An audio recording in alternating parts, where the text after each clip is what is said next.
Hi everyone, my name is Preston, this is the Playground Project. Welcome to Let's Play Blind Love. So basically I don't know that about this game. I think it's a visual kind of drama novel, and we are playing as a blind guy who tries to be reunited with his love? Why the fuck did I choose this game? Anyway, yeah, probably this is something different and new and you are not used to it.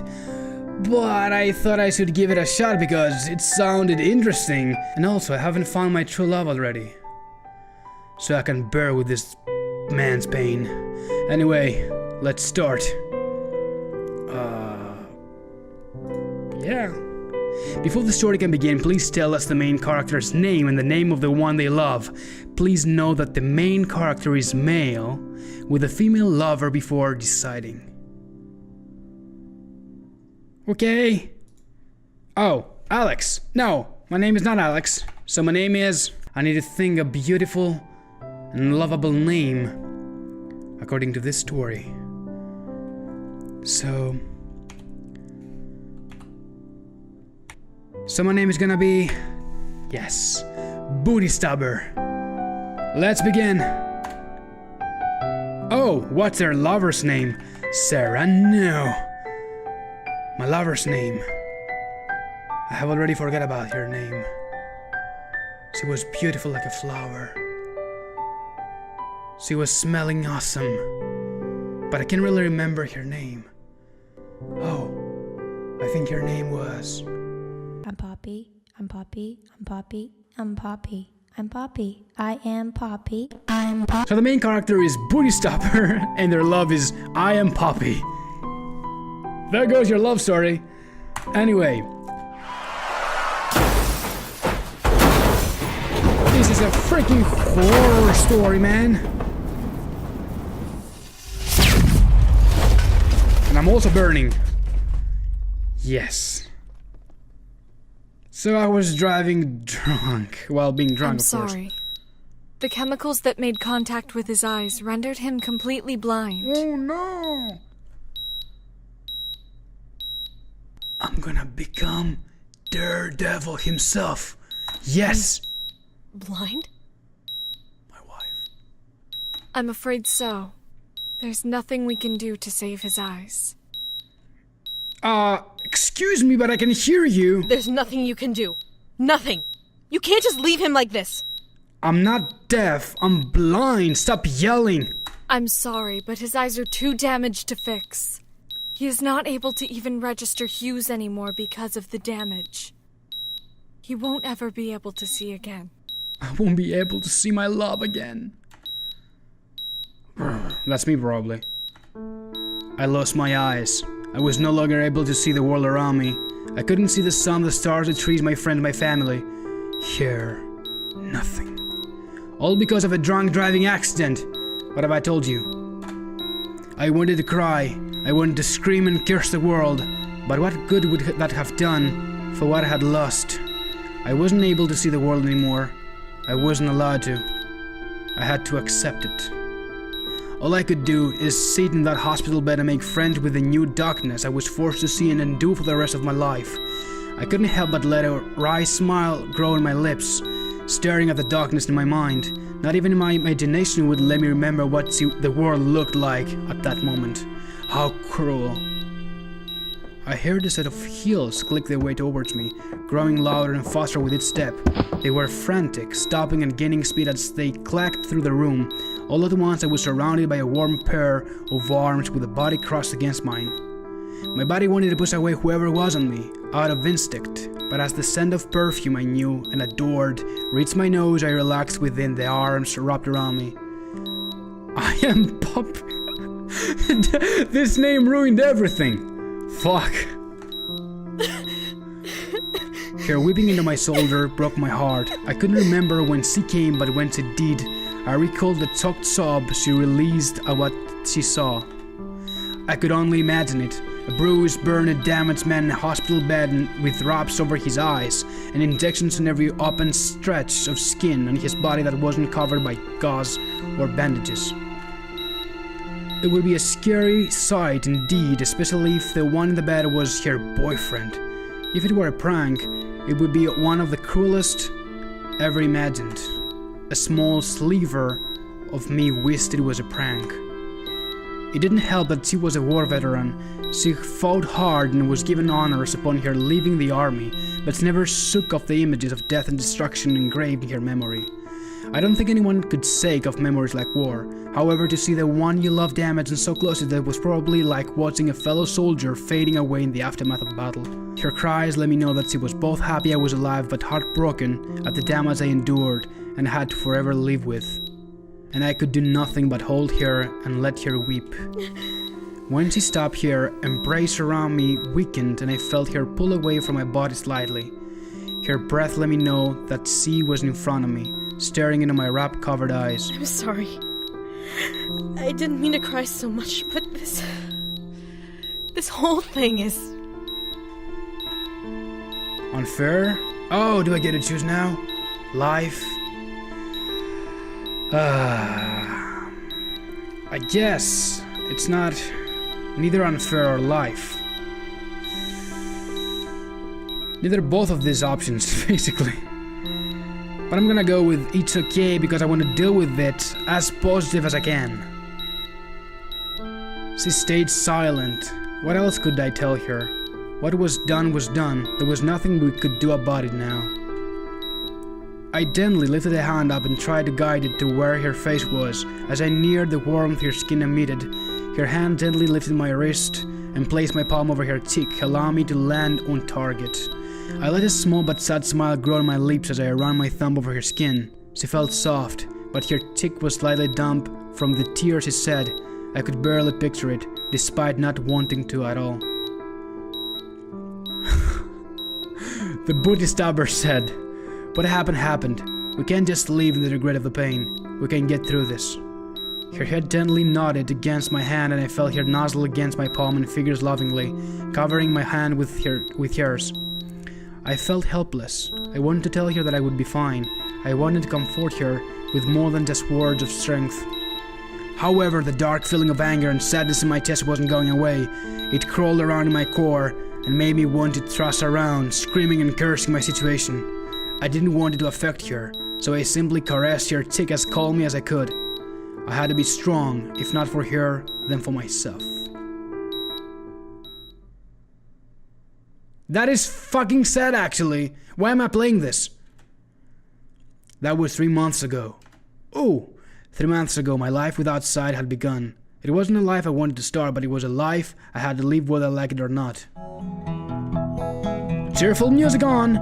Despite the fear behind the idea, living without sight was not as bad as people made it seem to be. I was given a foldable walking cane and even a seeing eye dog. He was a good dog. Oh, the good doggo. Very loyal. His name was...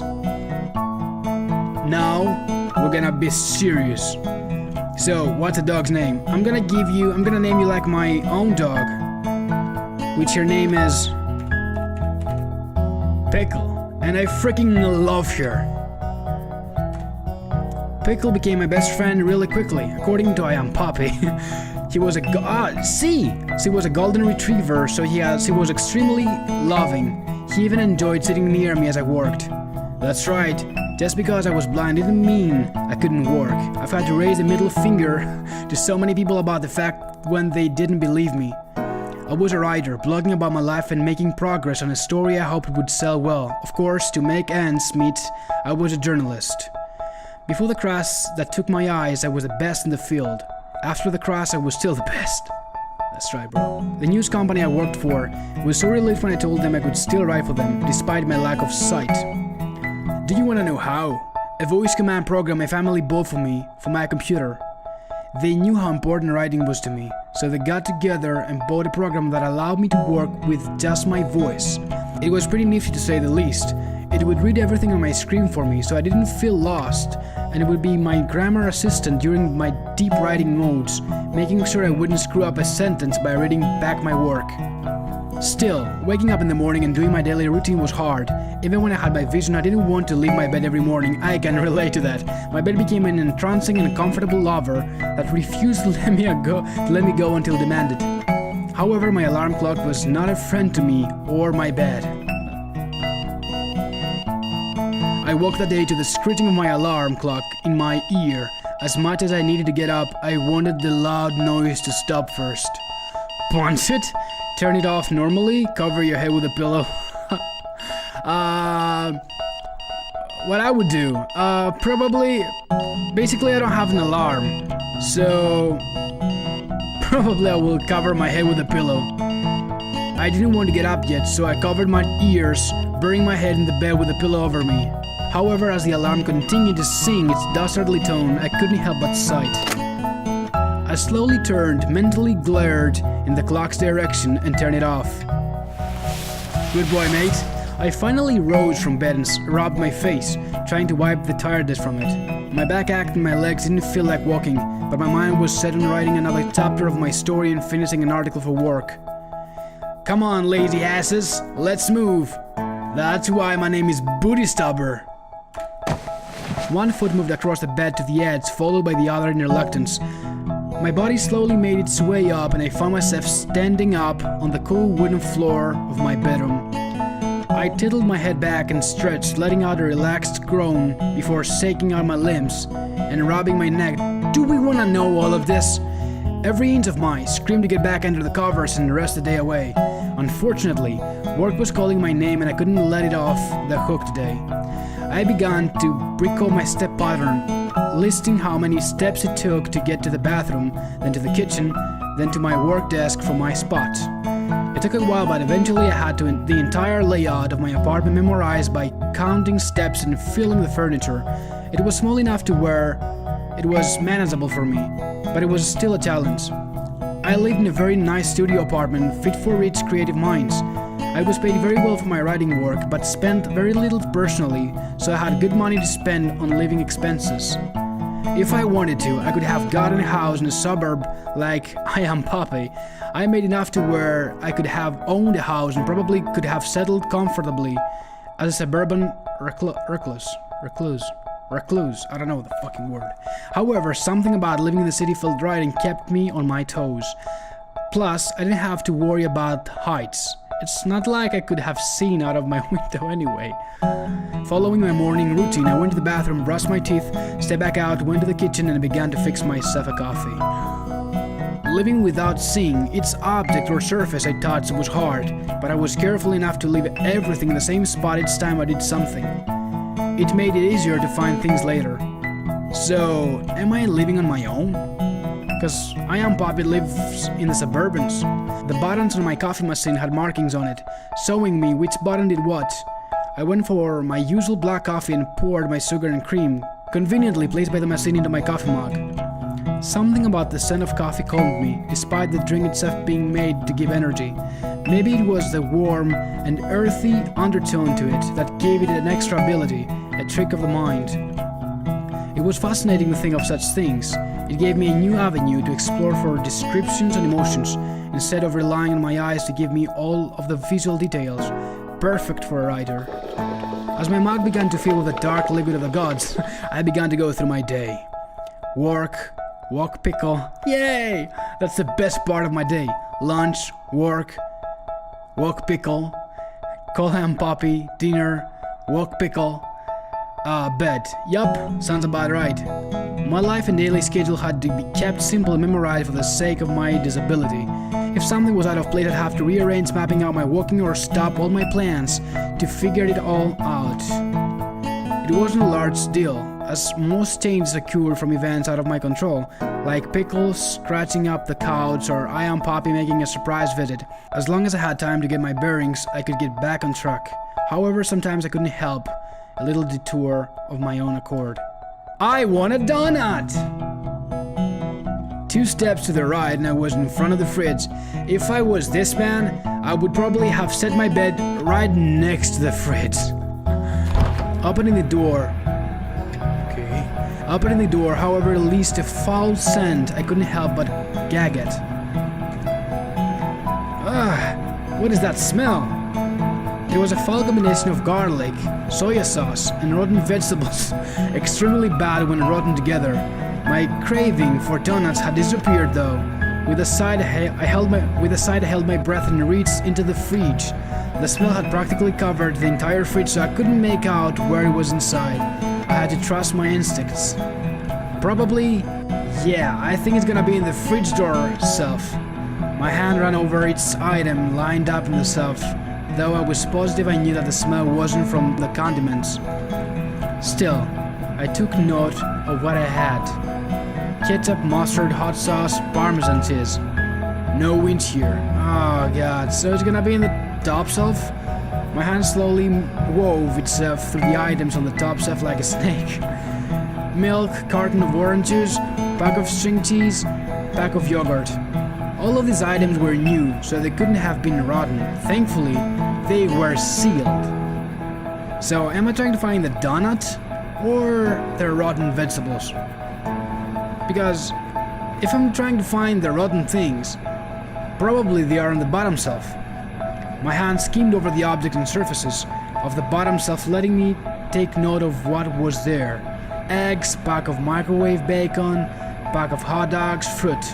All sealed, and I was positive they were not what I was looking for. I guess it's middle shelf then. Instantly. First try, bitch. My hand grazed over a container that was partially open. I knew I found the culprit. Gotcha. That's a motto that bootystabber keeps saying every time. Gotcha. I wrapped my hands around the container and pulled it out, sniffing it gingerly. I gagged, but I was correct. I had found the smelly beast. I quickly made 4 steps to the left, knowing that I would land in front of my garbage bin, and guided my foot to the pedal that would lift open its lid. However, my toes brushed against fur, causing me to stop. Oh, hi, Pickle! A paw had already pressed down on the pedal for me. Pickle! Thanks, buddy! I love you, Pickle. A friendly bark made me smile as I tossed the container of Chinese out. As the lid closed, I lowered my clean hand and reached for Pickle. My clean, fuck. He was intuitive enough to know what I wanted, so he lifted his head and bumped it under my palm. He was indeed a smart and caring friend. I gave Pickle a pat before going to the sink. One more step to the left. As I turned on the water and washed my hands, my computer started playing a familiar tone. Oh crap, answer. I shouted, hoping my computer's microphone could pick up over the sound of running water. As the tone stopped, I let out a sigh. My microphone had amazing reach.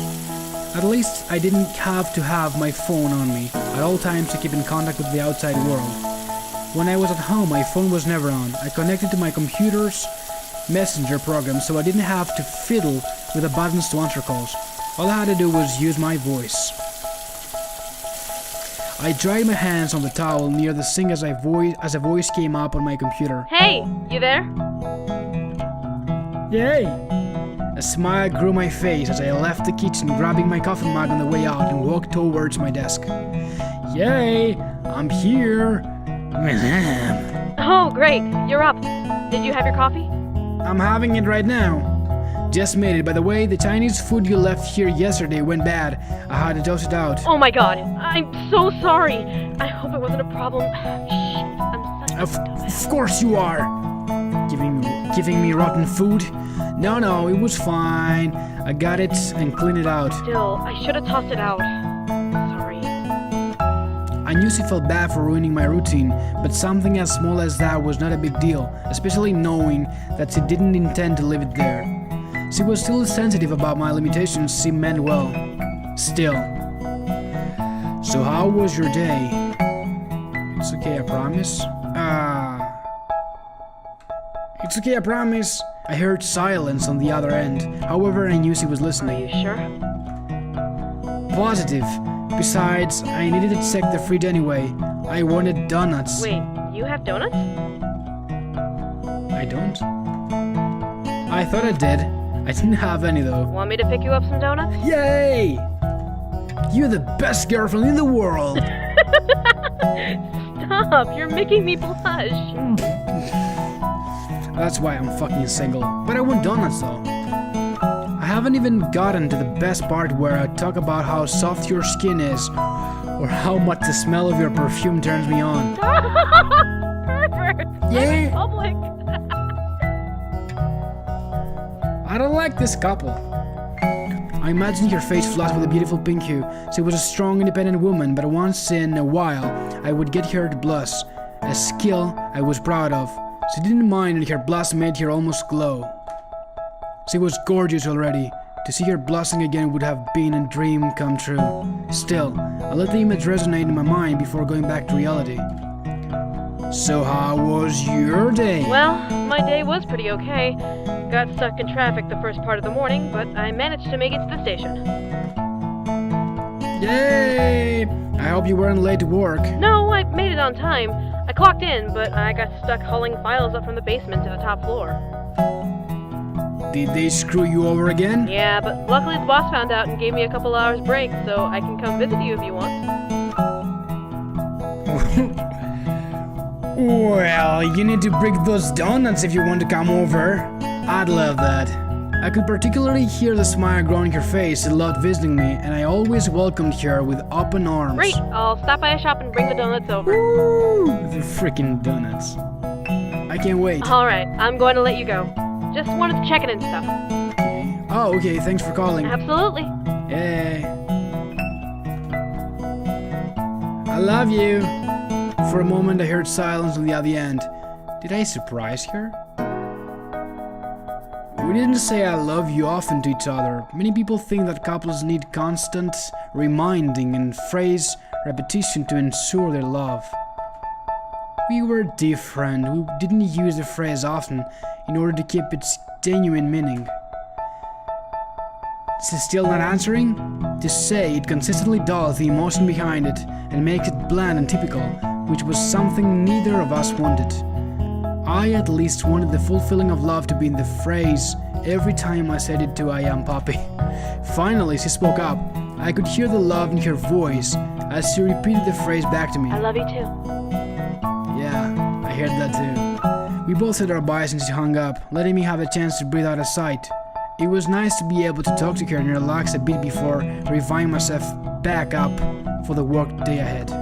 A sip of my coffee made me sink further into my chair, despite the caffeine wanting to work its magic on my brain. The taste gently swirled in my mouth across my tongue. Coffee wasn't for everyone, but it was definitely for me, and for me too. I basically drink like 3 cups of coffee each day.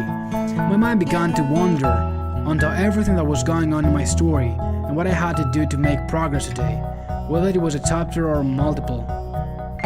I had started to remind myself where I had left off. It was slow, but the story was getting to a very nice dramatic event where the hero would have to choose between staying with his love or trying to live his life. I wasn't sure, however, which road he was going to go on. He had many benefits on both sides, but the story had to end cleanly. I let out a sigh before turning to my desk. Yo! What the? Answer! I expected it to be I am Poppy, forgetting to tell me something or the like. This time, however, it was another person, a guy friend of mine named... Oh, what's his friend's name? Oh, you're gonna be my best friend named... There you go. Yo, you there, bud? I'm here, mate. We had been friends for a couple of years, and he was the second person to visit me after the accident after I am Poppy. He was an editor and advertised me like crazy to his social medias. I was lucky to have a friend like him. In work, I depended on him with my writing, and he depended on me for my skill. As a friend, we were like brothers. I was even his best man at his wedding to his partner, Tyler. It was a perfect friendship. Yeah, I love press. That fits perfectly. I am here. What's up? Oh man, I should have named you subscribe to Brush, something like this. Nothing much. I just wanted to check in on you. Oh, that's nice of you. I don't need checking in, dude. Stop being a dick, man. You'll get your top rib by tonight. Ah, so that's how it's gonna be. I know. Can't a friend just be concerned with how his friend is doing? Cut the fucking bullshit, man. I know your intentions. An actual visit would be nice. I haven't heard you play Dungeonera in forever, and I'm desperate to know the ending. I've been a bit busy, man. You understand, right? I promise. The next time I'm free, I'll come over and play Dungeonera. Alright, man. How have you been? Then came the free talking. I didn't chat often, so calls like this were nice. Sure, they scrambled my time a bit, but I didn't want to chain myself into a schedule all of the time. Basically doing nothing. You have done nothing already and you're just chatting here and there, drinking your coffee, relaxed on your couch. Dude, you need to put your shit together and work. Our chat was full of news from each of our lives.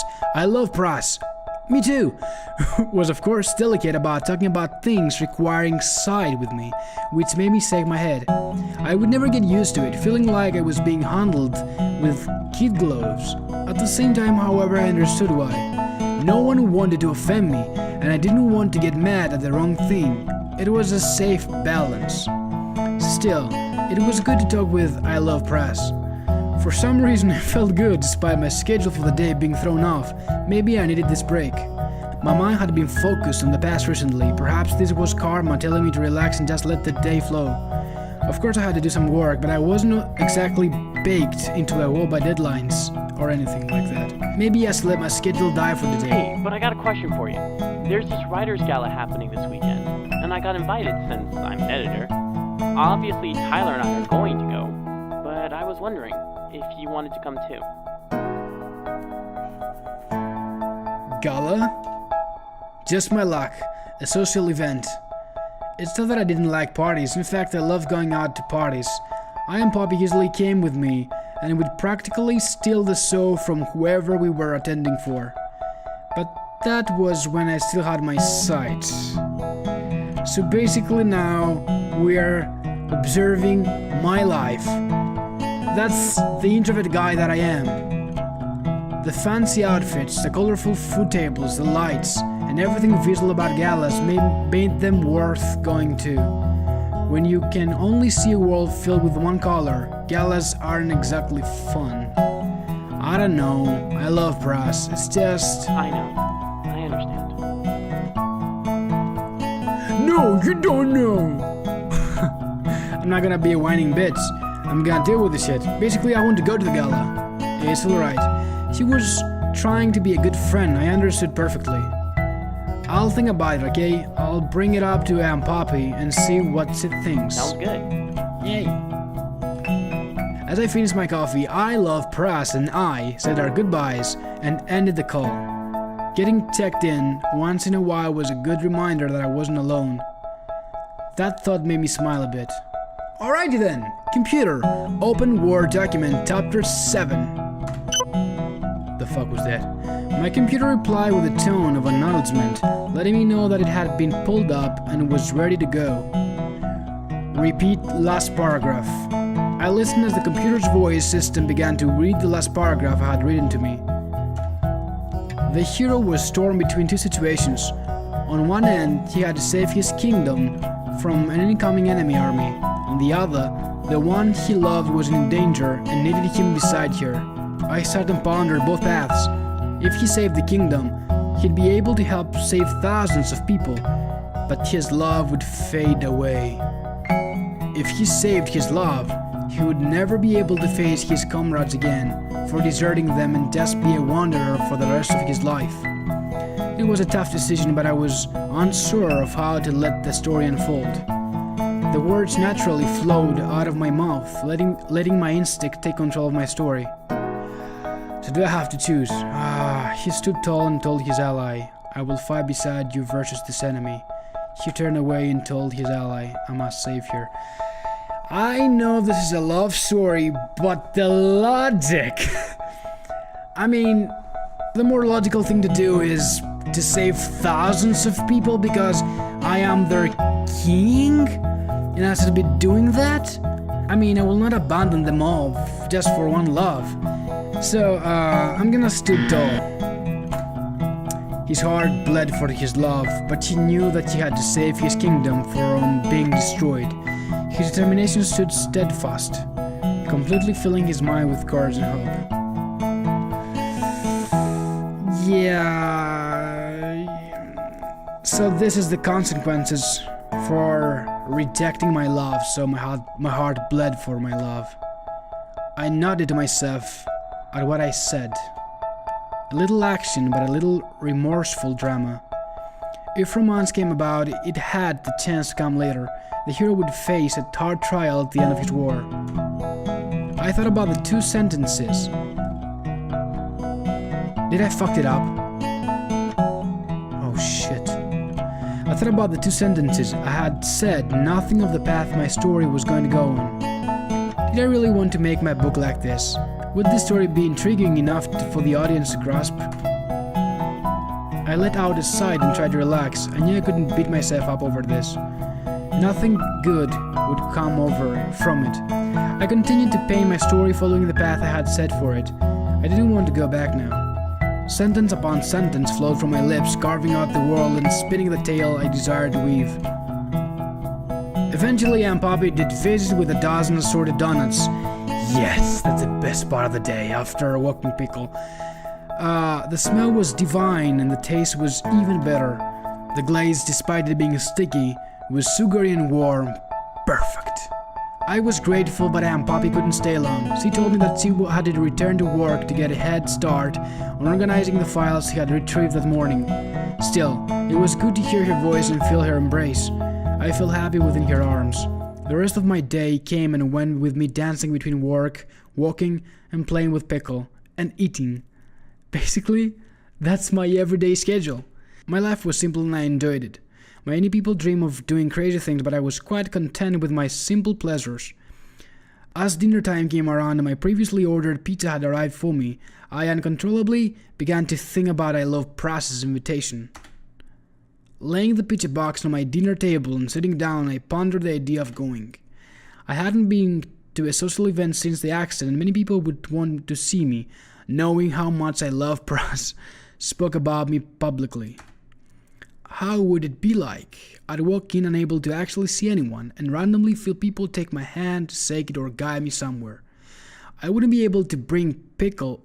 I'm not going actually, because it was obviously a formal event. As much as Pickle was a good boy, he was still a dog. Well, maybe him being a service dog would be enough reason to let him in. I shook my head.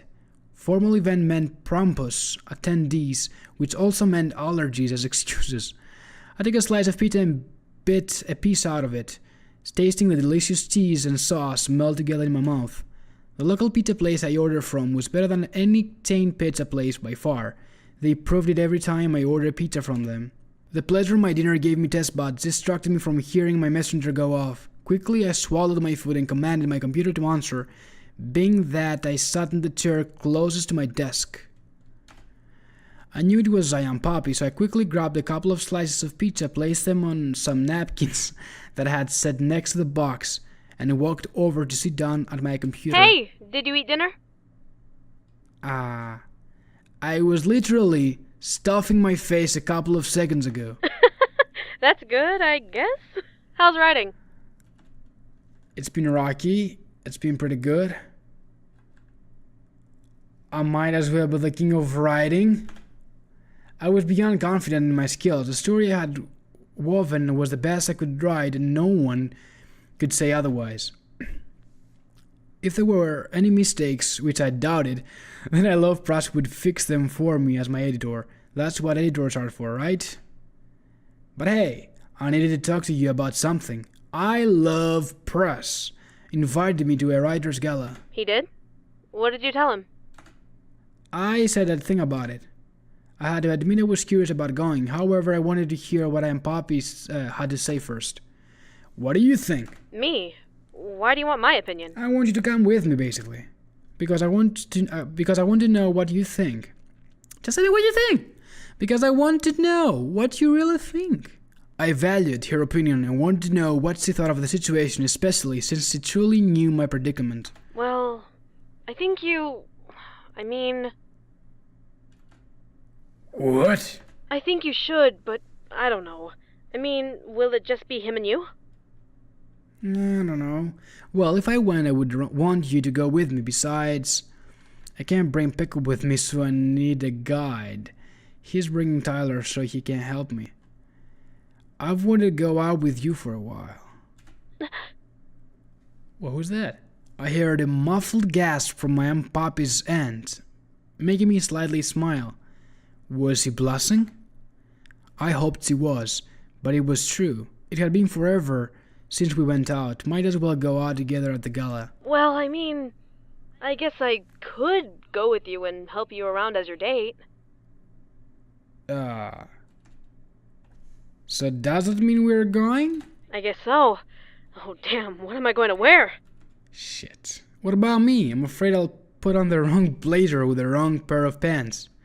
I tried to joke around, but Aunt Poppy didn't really find my blind jokes amusing. There were rare times he'll stifle a laugh, but I eventually wanted her to relax about the ordeal. I was blind, but I was still the man she had been dating for years. Nothing had changed that. I heard her let out a sigh, and one obviously mild annoyance, before speaking again. Are you sure you're up for it? It'll be the first time you've really been out in a long time. I'm sure. I can't stay cooped up in here forever. I was right. I couldn't recluse myself forever. I had to really get out of the house, and the gala was the perfect way to do so. I was set.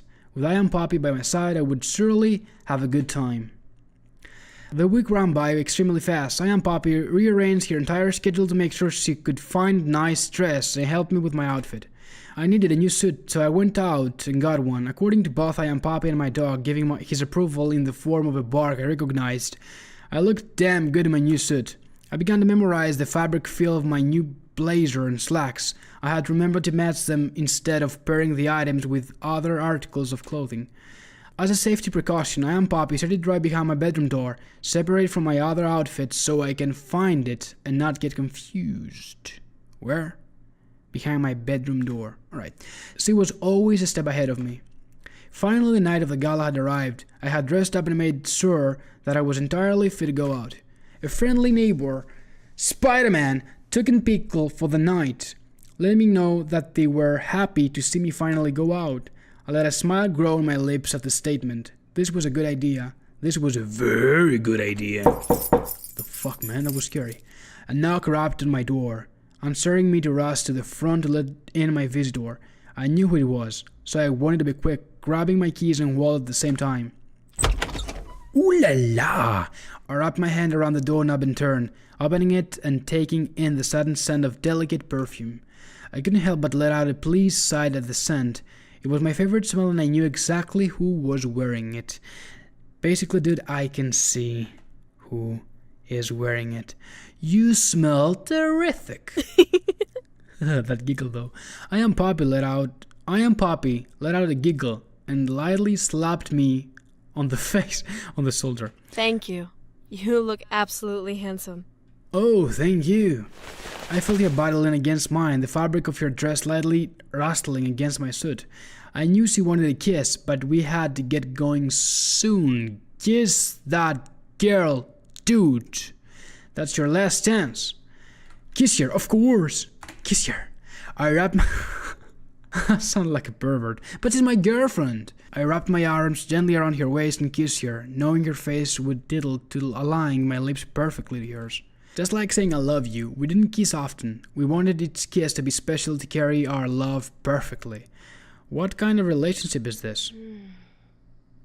Wait a minute. I just played Hardcore Pink, so I know where this is going. As she pulled away, I could hear a happy sigh escape her lips. I smiled. As weird as the statement is, her lips tasted divine. Come on. I gently pulled her hand up and wrapped it under my arm, naturally wanting to be the guide. How ironic was the sight. A blind man leading his date. Aunt Poppy giggled as she held to me, knowing that she'd be the one truly leading the march. As soon as I closed the door, off we went. Something in my head warned me, however, that tonight was important. It was like a premonition or a sign that the gala had a lot more in store than just drinking and socializing. This night was going to be a life changer. We exited the apartment building with Aunt Poppy guiding me to her car. She led me to the passenger side door and let go of my arm to open it for me. I felt a little irked that she was getting the door for me. I couldn't see the door, but I knew how to open it. I can get it myself. Don't think on it. I could hear the click of Aunt Poppy's heel as she stopped moving. Huh? But I can get the door, it's not hard to do. I didn't want to offend her, but I didn't want to be babied and put into car like a lost child. I was a grown man, I could handle opening a car door. Of course, Karma doesn't like those with pride. I found the door handle and pulled, opening it wide so I can step into the vehicle. My head, however, gave the top of the car a little knock. Ow! Are you okay? Shit. Yeah, I'm fine. Just hit my head, not big deal. Great. Karma wanted me to keep being babied. Nice. I ducked my head and sat down in the passenger seat, rubbing the slowly forming bruise on my head and closing the door. I and Poppy walked around the car and entered the driver's side, closing the door. We both strapped on our seatbelts at the same time with a fumbling over where the latch was before hearing the affirmative click of the lock. It was strange how I was able to pick out each sound I and Poppy made while starting the car. The sound of keys jingled in her hands, rubbing their metal surfaces against her hand. One steel key ran its teeth along the top of the ignition before I and Poppy turned it and awoke the engine. As the car began to roll out of the parking lot where we previously were, the air conditioning slowly began to rush air through the car, keeping I and Poppy and me at a perfect temperature. I could tell that I and Poppy was focused on driving. She had already mapped out the directions to the gala before she even came to my door, so she was following her mental roadmap to the location in question. However, the silence that lingered between us ran uncomfortable waves along my nerves. We were going out on a date, for God's sake. We needed to strike up a conversation on the way there. So what's on your mind? I and Poppy chuckled. Did I say something funny? I'm thinking about how to get to the gala. I didn't exactly program it into my GPS. Oh, really? You didn't? Why? And now the argument begins. I have good memory, but I still need to focus on remembering all of the directions so we don't get lost. Still, alright, I trust you. Thank you. We're gonna have sex tonight. I'm ruining it. I couldn't help but laugh a bit. Aunt Poppy always did have a little bit of an inflated ego when it came to her driving. It was cute. It just proved that she was human and not some bland robotic-like being. I love that part of her. What? What's so funny? You're cute when you know what you're doing. When I took her, I knew that I made her blush from the stammer that escaped her lips. Just shut up! Ah ha ha. What a great time that we are having now. On we drove towards the gala. I and Poppy knew how long it would take to get there. I got to play the guessing game of how much longer I had to sit in the car.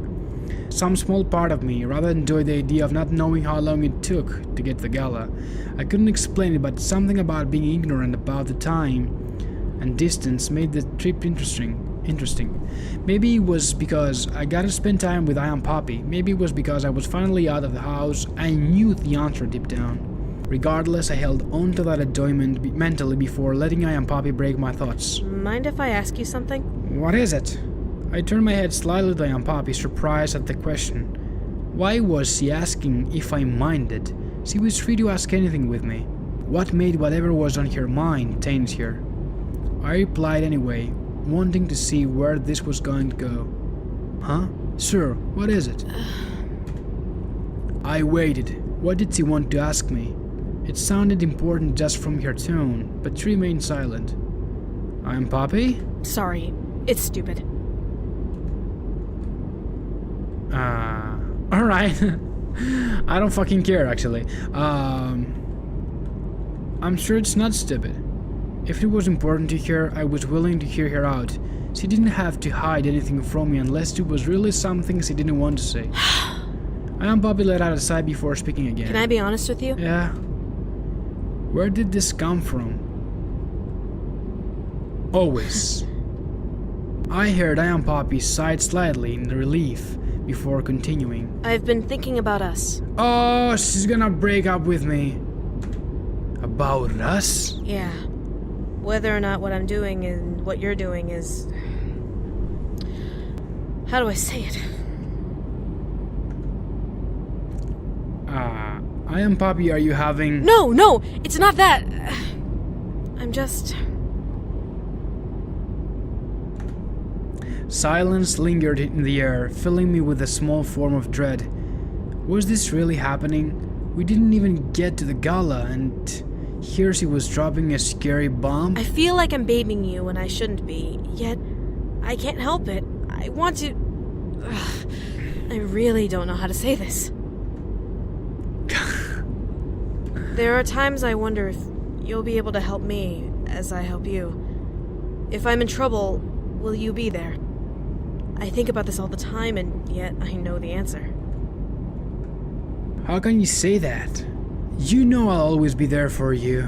Will you? I promise, I'm here now, right? A small chuckle from her direction made a smile grow on my face. She was just concerned. It was natural in a relationship to think of these doubts. Yes, you are here now. Maybe that should be your sign. My sign? What? That sounded like an anime. I moved my hand to try and find hers on the steering wheel. I Am Poppy let out a small gasp before moving her hand and gently nudging it against mine. I took her hand and gave it a loving squeeze. The fact that I'm still here, alive, should be your sign. If we weren't meant to be together, I don't think we would be here together in the same car right now. I didn't want to make her upset, since she was already fragile about the memory. However, as her hand gently squeezed mine, I smiled. She understood and knew that I was telling the truth. We continued holding hands during the car ride to the gala. Eventually, we finally slowed and parked the car. I assumed we had arrived, so as the car was turned off, I unbuckled my seatbelt and exited the car. I stood by my car door, holding out my arm for I Am Poppy and waiting for her to circle around the vehicle. As her arm looped around under mine, I gently pulled her close to me and began to walk. I Am Poppy led the way, but we were at last at the gala. The faint sound of chatter slowly began to grow louder with each step that we took. As I Am Poppy suddenly stopped walking, I recoiled back a bit to try and stop. I Am Poppy supported me to staying upright, but I knew something was up. What is... Hey! Oh, hi! I love Pra's voice, reverberated. Sorry if I'm saying that wrong, but I don't know the word. Reverberate. Through the air in our direction, forcing me to look in its direction. A pair of footsteps made their way to us, making me assume that he had come to greet us. It's been a while. That it has. You look beautiful. Thank you. I love Pras! And there is me like, I love Pras, motherfuckers! Subscribe to him! I held my arm out in the direction I thought he was in, and felt him take it, affirming my thoughts.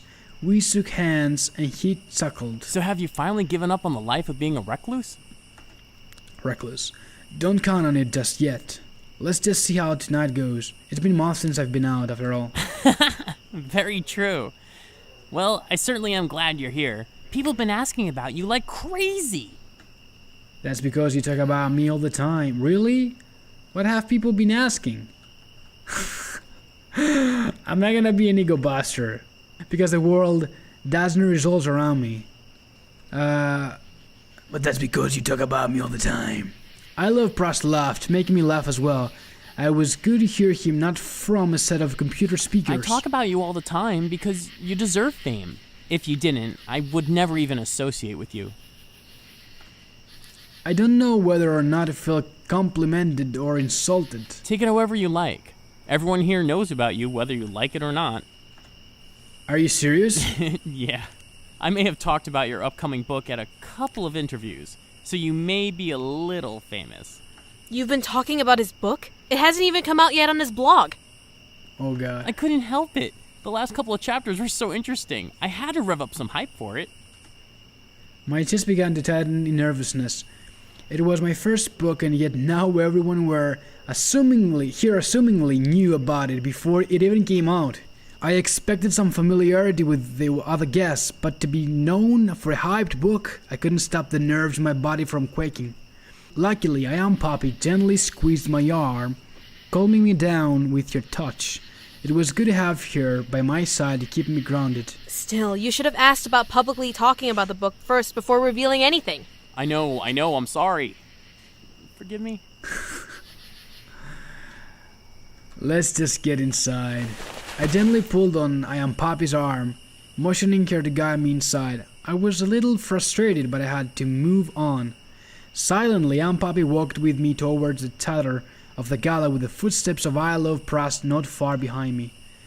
Whatever he said, I had to be ready to be questioned. We stepped into a space that sounded like the inside of a chapel. Tile or marble lined the floor, echoing the sound of I Am Poppy's heels up from the surface. I Love Prast helped us through the space and told us the gala was an outdoor event. I sighed a bit to myself. At least I'd have fresh air to help me calm down. The moment we stepped outside, I could feel the subtle pressure of eyes staring into my form from all directions. We didn't make any sort of grand entrance, but the people around us and ahead of us were curious as to who I was, turning to gaze at me and stare me down. Part of me felt like retreating. I couldn't lock eyes with anyone, nor could I take in my surroundings visually. My other senses became almost overloaded as my nerves tingled from the stares on me. Was I hallucinating? Maybe I was. Maybe my body was imagining danger for the sake of scarring me back to my apartment. Still, I couldn't help but recognize the feeling of being stared at in my body. I am Poppy. Yeah? Are people staring at us? I had to know. I had to affirm my sense that I Am Poppy was the one with the ability to see. Everyone in the room has their eyes on you. I am fucking famous. As much as the thought made my nerves jump around, I was thankful that she was honest with me.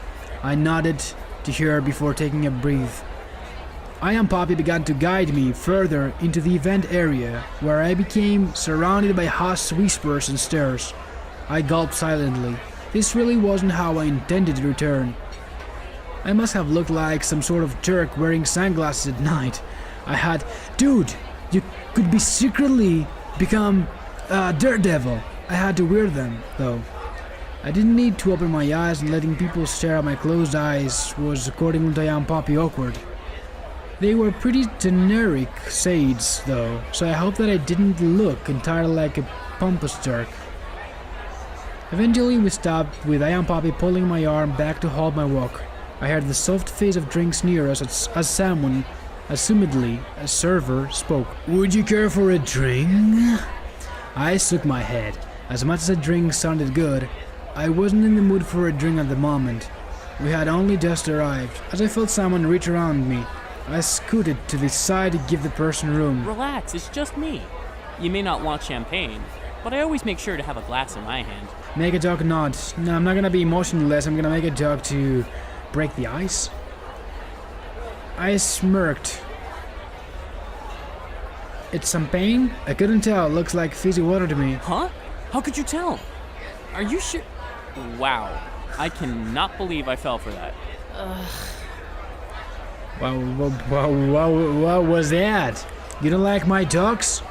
Then we should not be together. I should dump you out. I let out a small laugh as I Am Poppy let out a groan at my blind joke. I had to relax somehow, so making a couple of bad jokes were the perfect ways to make my body ease up. Galas were meant to be fun. If I couldn't enjoy the scenery, I had to adjust my enjoyment. I had to relax. Soon enough, I wasn't just gazed upon anyone. I was approached by random people being asked about my work and about my book. I didn't spoil anything. As a writer, you never want to give spoiler details about your stories before they are finished. I took pride in keeping every secret about the story mere secrets. I was introduced to fellow writers, editors, publishers, and readers as time marched on without a care. There were so many things I missed about social events. Meeting new people was one of them. Each new voice I heard I tried to memorize. Since I couldn't compliment their outfit or face, I settled for the way they talked and the way they laughed. It was a new kind of game for me. Instead of describing colors, patterns, or visual appearances, I had to mentally note pitches, notes, textures, and anything else my other senses could catch. It was stunning to think about, but something about how my disability forced me to use my other senses made my world seem less material and more descriptive. They were tastes to savour, Savor. sorry for that, smells to endure and inhale, sounds to drown in, and surfaces to run my fingers along, one being the arm of I am Poppy. I felt that all of this could make my writing stronger. I could delve into this new world my lack of sight put me in. Being locked up in my apartment barred me from truly experiencing these new sensations.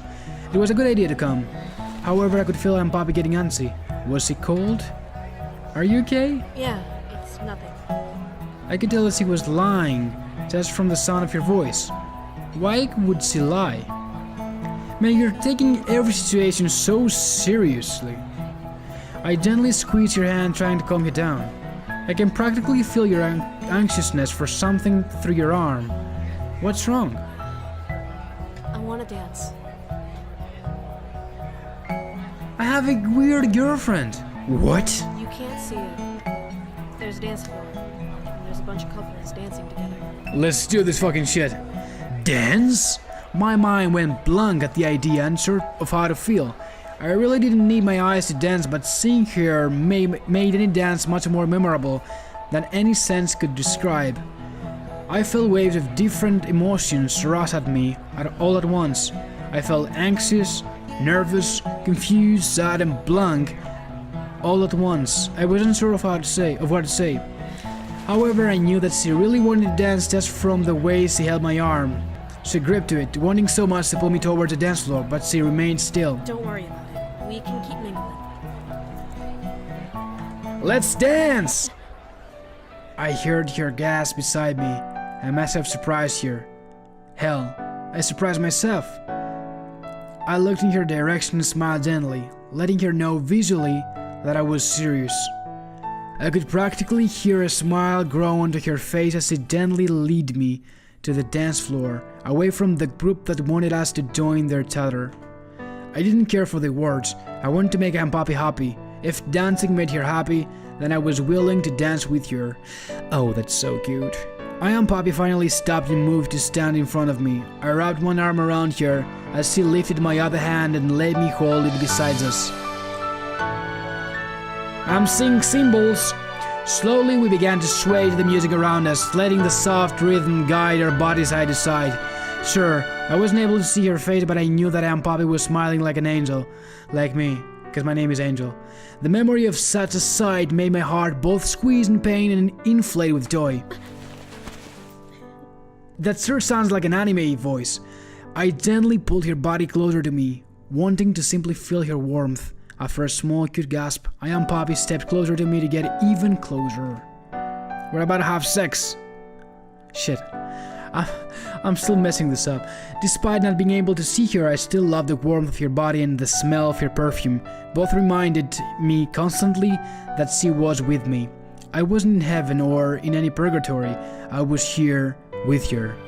In exchange for my eyes, I got to stay around and be with the one I loved. For moments like this, it was a fair trade. I felt like Aunt Poppy lay her head against my shoulder, causing me to gently nuzzle her with my cheek. You know, you can't blame me if I step on your toes. I felt her lips crease into a smile against my shoulder. Then you won't mind if I lead the dance? You could be the leader then. That seems legit. It's not like I can see where I'm going anyway. We both laughed. Me too, which surprised me. Did she relax at last? Sure, it would take a while for her to not be annoyed by jokes against myself, but this seemed like a dream. She was dancing with me in my arms and laughing. I couldn't have been happier. That was a freaking kiss inside my ears. We let the music guide us all the way until the final note of the song. As the song ended, we gently pulled away from each other, and I could feel Aunt Poppy stretch up to kiss my cheek. Thank you. You're welcome, I guess? With a smile, I gently pulled her to my side. Aunt Poppy looped her arm under mine and guided me off the dance floor, leading me somewhere. Enjoy yourself on the dance floor? That cute little voice. Yeah, dude. Yes, we enjoyed ourselves. She wanted to ruin everything. I had to admit it. I was worried over nothing. Nothing bad came out of dancing with Aunt Poppy. In fact, I even made her happy. That made me happy. I, however, smirked in the direction of I Love Prost's voice. I'm surprised you didn't dance with Tyler. Yeah. Oh, you broke up! Bad. I tilted my head slightly. Was something wrong? I Love Pross cleared his throat before speaking again. First, let's get more champagne. I'm out, and I need a new glass. Dude, I know you're gay. That's not a problem at all. Just on over. What?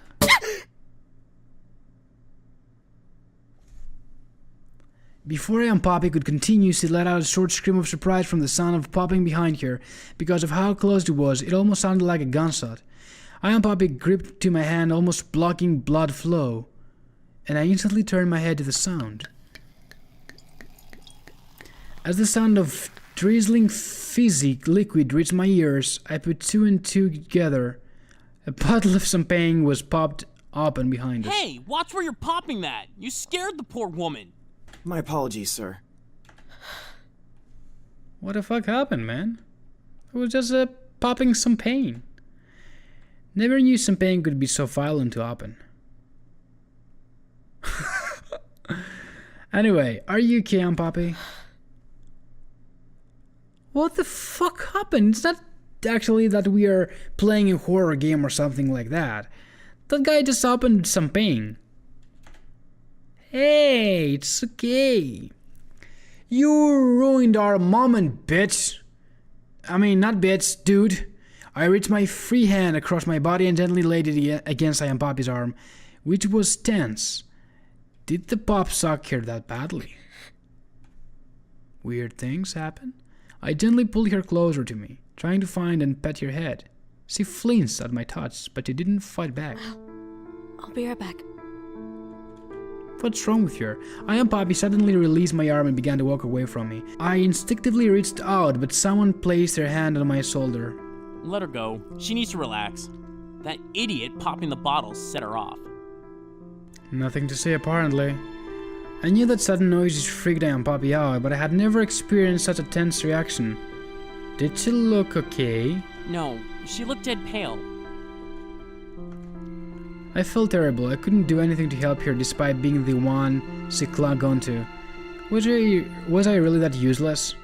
I Love Pross knew that something was wrong, so he tightened his grip on my shoulder. Hey, don't be so hard on yourself, okay? She just needs a little time to breathe. She can't do that when she's clinging to you.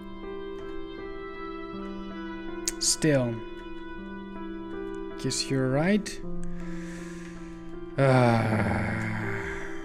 You know it. I let out a sigh. She just needed some time to relax. I would stay until she returned. I turned in the direction of I Love Pross's voice, trying to relax myself as well. Now you still haven't told me about Tyler. Why isn't he here? He didn't come. He said he didn't want to. Okay. He didn't want to. Why? Well, Tyler and I have been... Well, let's just say we've been having some disagreements as of late. Disagreements? Yeah, Tyler has been trying to get into psychology, which I support him in all, but he's been so obsessed with it. What do you mean by that? He's been watching me like a hawk ever since he started interning at a local clinic.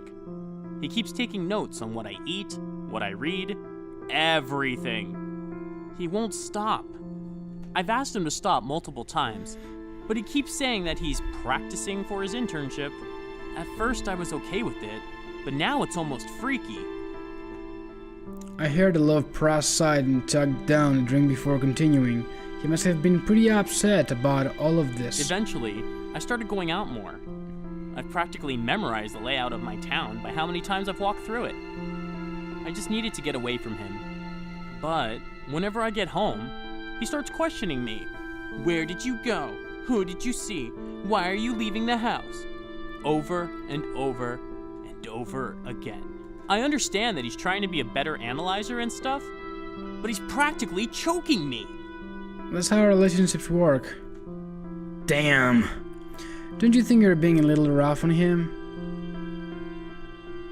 I'm sure that must suck. Yeah, it does. Well, what are you going to do? That's the thing. I don't know. I love him, but I just...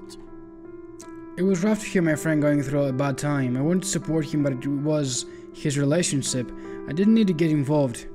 I reached out and gave him a pat on the shoulder, using his hand on my shoulder as a guide to land on target. I'll be fine, man. Just let it go for now and keep doing what you're doing. He'll come around. I hope so.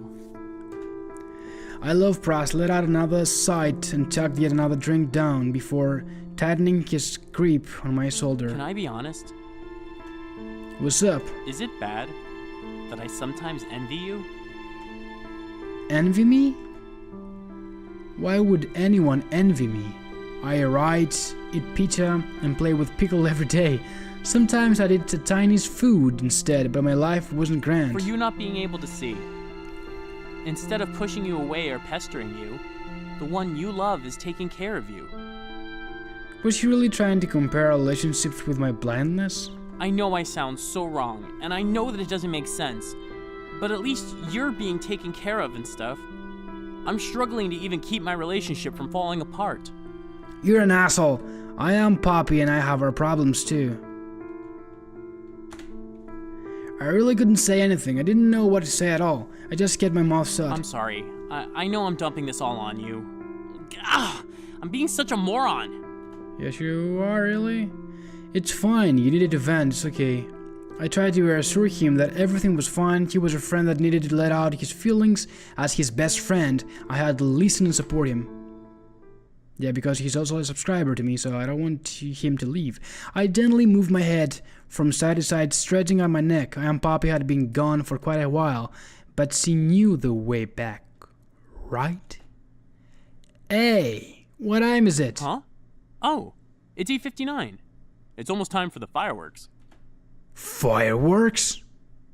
Fireworks? Huh? Yeah, didn't I tell you? No, you didn't tell me, just like the thing that you said to everyone that I was preparing a book.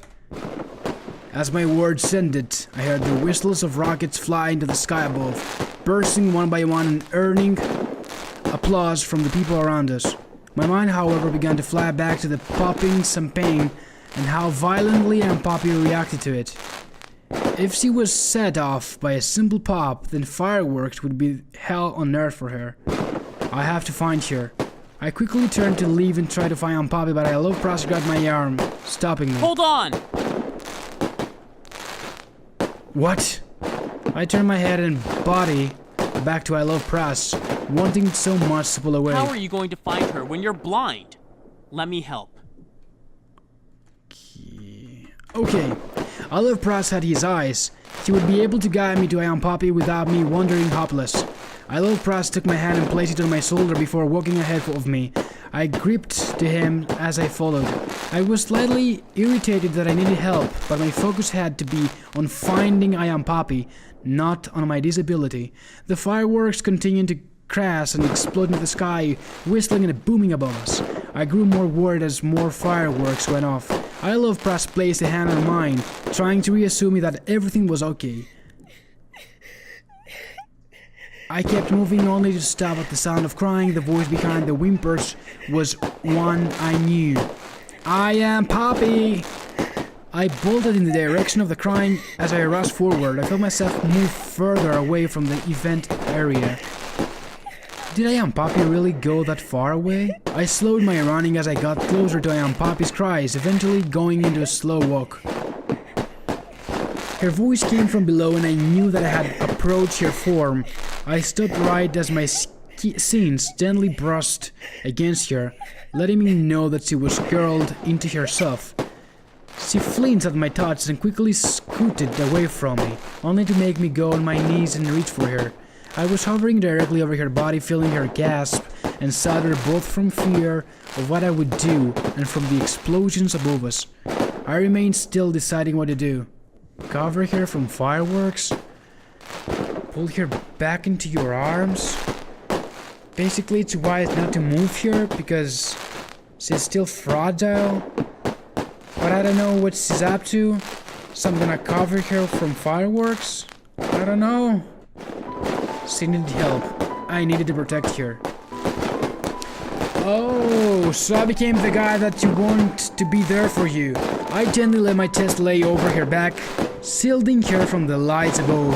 I wasn't able to block the sound, but I would cover her from the dangers that set her off. Her body quaked under mine, but I could feel her trying to control her breathing as I held her. I gently let my forehead nuzzle into her shoulder. It's alright, I'm here. I remained there as long as he allowed. I am Poppy's breathing slowed, but she still remained tense from the fireworks so above us. Never had I felt her be so fragile. I was like holding a scared child. However, she was not a child. She was the woman I loved, the woman I cared for. I continued to hold her to let the warmth of my body tell her that I would protect her. I did so even as the fireworks ended and the sounds of the aftermath faded into the air. I didn't say a word as very slowly Aunt Poppy moved to sit up and turn her body to face me. She remained in my embrace as her body began to calm and relax against my body. Sorry. For what? You didn't do anything wrong. Yeah, basically you left me there all alone. I hushed her and pulled her body to me, laying my head on her shoulder and nuzzling the side of her head. I am here for you, okay? Just like how you're here for me. I am Poppy whimpered and began to cry into my shoulder, creeping to my back and pulling me against her. This time, however, she muttered thank you every breath she took. I hugged her and rubbed her back, comforting her from what had happened. I didn't count how much time passed between us. I was patient and waited until I and Poppy gently started to calm down and pull away. Are you okay? Yes. I gently raised a hand and ran it along I and Poppy's cheek. It was hot and drenched from tears, but he had a small smile peeking on the side of her lips. Would you like to go home? I felt her nod against my hand, nuzzling softly against it. I knew she wasn't trying to be cute, but her small gesture made my heart squeeze slightly. I stood and held my Aunt Poppy up, gently wrapping an arm around her. Do you feel well enough to drive? Yeah. Please don't fucking kill us! We didn't need to say anything else. We began to move with Aunt Poppy leading us. I let Prassi help guide us out of the event to our car and bid us a good night. We would be fine. We finally arrived home. Thank God. I was certain that we came to my apartment as Aunt Poppy exited the car and guided me inside. We traveled up the elevator to my apartment, Aunt Poppy gently holding my arm to her chest. As we arrived, she led me to my apartment door. I slowly took the keys out of my pocket and unlocked the door, opening it. So we had an interesting night. Yeah. I'm sorry. Don't be.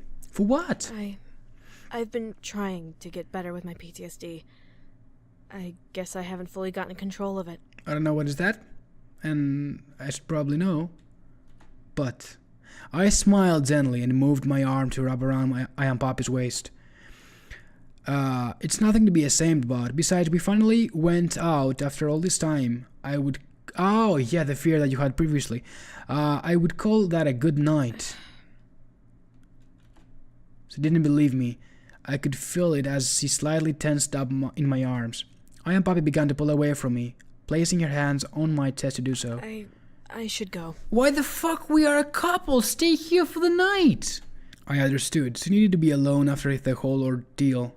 Alright, call me tomorrow? Yeah, I will. Good night. Are you sure? Good night. I felt her slip out of my arms completely and walk away, the click of her heels fading as the distance grew. I let out a small sigh. The gala was rough, but I had to look at the positives. In a way, Aunt Poppy and I became closer. She had become my support and I hers. We weren't perfect, but we were exactly what we needed to be for each other. It was over. The night eventually became a memory to look back on. Thinking about it, I didn't know if there was anything I would have changed. I went with what I thought was right, so the future that was in store was mine. I loved Pras and Tyler eventually had to separate. They didn't file for a divorce, but Tyler temporarily moved out to practice somewhere else. It was tough, sure, but I love Pras knew that Tyler would be a better psychologist without having to fight with the man he loved. I love Pras came over once Tyler had moved out with a bottle of tequila and for the first time got so wasted that he passed out. I made him clean up his mess, but at least he felt somewhat better. I hoped that they would be okay. As for my book, I finally finished it. Unfortunately, it wasn't what anyone really liked, barely a handful of copies sold. Gosh. I had a long way to go before I could call myself a successful writer. As for I Am Poppy, however, we became closer than before. After that night, I Am Poppy began to call me more often to check on me and visited me every night.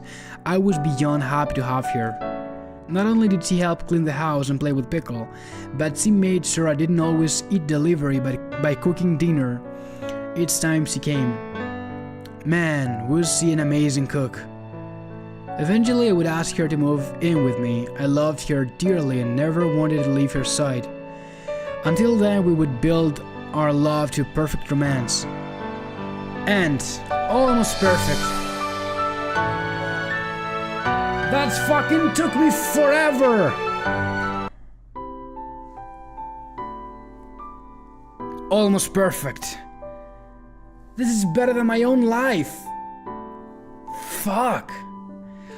Well, oh god, so after almost an hour, I wasn't keeping track of it, so that was it.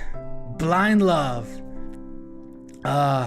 A drama/romance love story about 4 lovebirds that eventually the two got separated, but it's okay because I think that's the best for them. What am I trying to say now? Anyway, I'm describing the game that I played. You knew that the feelings were there for you. You felt them, every single one of them. You got attached with the story. You are connected now with everything that we just passed. Anyway, that was Blind Love. I'm not gonna do this again in my life. I'm not gonna play a game like this. And now I'm gonna leave it here and run to my bathroom and cry hysterically for the next few hours about my life. I feel disappointed now. The only good thing about this one was Pickle, cause I love Pickle like no other human. I'm gonna show you how real love looks like. Wait a sec. And this is how real love looks like. This is Pickle. Well, she needs to have a bath basically, but she's pretty even in this form. I love her so much. Pickle! We are recording! You are officially in one of my videos. I freaking love her with all my freaking heart. So I think that's the most important thing. To find someone who you truly love with all your heart and be you. Don't try to change yourself over someone. Anyway, I'm not gonna talk about this anymore. So, that was Blind Love. I don't know if you liked it or not. I think it was a pretty good experience and something new and different from all that indie horror games that we usually play on this channel. And it was quite interesting, I guess. So anyway, thank you so much for sharing your time with me. Leave a like if you enjoyed this video and subscribe for more. And I'm gonna see you all soon in the next video. Bye!